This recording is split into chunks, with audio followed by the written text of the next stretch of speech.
ยไหมคุยกับแมวแล้วเหมือนคุยกับอะไรนะ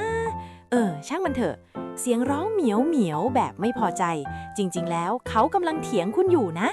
เพื่อนๆลองฟังเสียงร้องดีๆถ้าเสียงสูงๆสั้นๆนั่นแปลว่าไม่พอใจ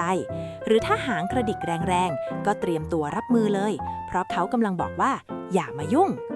แมวแต่ละตัวก็มีภาษาของตัวเองลองสังเกตพฤติกรรมเขาดูนะแล้วคุณจะเข้าใจว่าทำไมบางทีเขาถึงทำหน้าเหมือนโลกจะแตกทีนี้รู้หรือยังว่าแมวคุณกำลังบ่นอะไรคอมเมนต์มาบอกหน่อยแล้วอย่าลืมกดติดตามช่องเหมียวซ่าด้วยนะจะได้ไม่พลาดเรื่องเหมียว